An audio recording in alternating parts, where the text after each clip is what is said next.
There has been massive devastation in North Sikkim due to heavy rainfall. Several areas of Sikkim have been hit by landslides. A total of 1,678 tourists were stranded in Lachung and Chungthang who have been safely rescued through ongoing operations. However, in Mangan district yesterday, a landslide occurred at a military camp, resulting in the death of 3 soldiers while 6 others went missing. However, in Lachung, more than 100 people are still stranded. Punjab police have arrested another person on charges of sharing confidential information.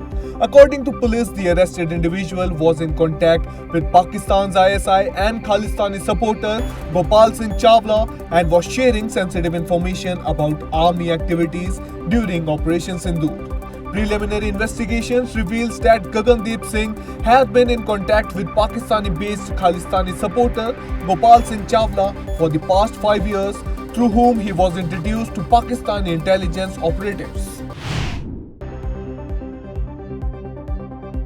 Assembly elections are scheduled to be held in West Bengal next year and political activities are already picking up. TMC is already making efforts to retain power in the state. Meanwhile, the Mamata Banerjee cabinet has approved the recommendation of the West Bengal Commission for Backward Classes, which proposed adding 76 new castes to the OBC list. An official stated that these 76 new castes will be added to the existing 64 caste groups in the OBC list of the state. The cabinet has also approved a proposal to make Farakka in Murshidabad district a new subdivision. Royal Challengers Bangalore and Punjab Kings are ready for the title clash of IPL 2025. Both teams have reached the final after a long time and have never won the title before. The final match between RCB and Punjab will be played at the Narendra Modi Stadium in Ahmedabad. Both teams will be aiming to end their title drought. The match will begin at 7:30 p.m.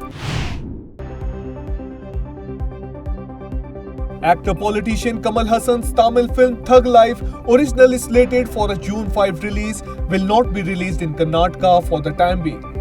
This was stated by Hassan's legal counsel in Karnataka High Court on Tuesday amid an ongoing controversy regarding the actor's recent remarks about the Kannada language.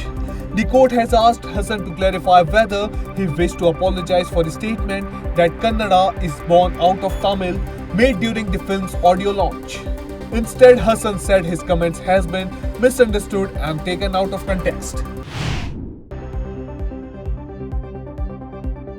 Pakistan has secretly acknowledged that Indian strikes during Operation Sindoor caused more damage than it had publicly admitted. According to confidential Pakistani military dossier, 8 additional locations were hit in Indian air raids conducted between 6 May till 10th May. The dossier related to Pakistan's internal military operation Banyan un Marsus showed damage in Peshawar, Jung, Hyderabad in Sindh, Gujarat, Gujranwala, Bahawalnagar, Attock and Chor. These sites were not disclosed by the Indian Armed Forces during their post-operation briefing. Another classified map also identified fresh targets hit during Indian air raids on the nights of May 7 and 8, further validating India's aggressive posturing against terrorism. In a significant development on Monday, Russia refused to agree to an unconditional ceasefire during the second round of peace talks with Ukraine in Istanbul. Ukrainian negotiator Sergei Kislitsia confirmed that the talks lasted nearly an hour, but the Russian side rejected any motion for an immediate ceasefire. Further complicating negotiations, Russia presented a peace memorandum demanding international recognition of Crimea, Donbass, Kherson and Zaporozhye as Russian territory. The talks followed initial discussions on May 16th, which lasted 2 hours and led to a large-scale prisoner exchange but did little to advance peace. Senior Congress leader Shashi Tharoor, leading an all-party Indian delegation in Brazil, issued a sharp warning to Pakistan and the IMF on Monday. Tharoor expressed concern over the misuse of IMF bailout funds to support terrorism. "We don't begrudge development aid," said Tharoor. "But if the money is diverted to arm terror groups or threaten India, it's unacceptable." He urged bodies like the IMF and World Bank, where India hold influence, to enforce strict safeguards. Tharoor referenced Operation Sindoor, India's recent counter-terror operations, stating it was not war but retribution for the Pahalgam terror attack. He reiterated that India's global outreach efforts are focused on combating terrorism, not escalating conflict.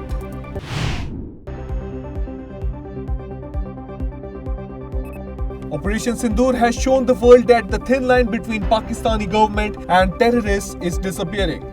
The Speaker of Pakistan's Punjab Assembly, Malik Ahmad Khan, was seen on stage during a rally with Lashkar-e-Taiba's Deputy Chief Saifullah Qasuri and Hafiz Sayyid's son, Talha Sayyid, a leader of the same terrorist organization. When asked by journalists about the controversy, Speaker Malik Ahmad Khan defended Saifullah Qasuri, saying he should not be considered guilty as no investigation has been conducted yet. India will raise concerns with the Belgian government after an embassy staffer in Delhi allegedly put up wanted posters of Israeli PM Benjamin Netanyahu in the Chanakya-Puri diplomatic enclave. The controversial posters appeared on electricity poles showing Netanyahu's image with a criminal-style notice. The incident, which took place last week, sparked a security alert. The Ministry of External Affairs has acknowledged the matter and will address it via diplomatic channels.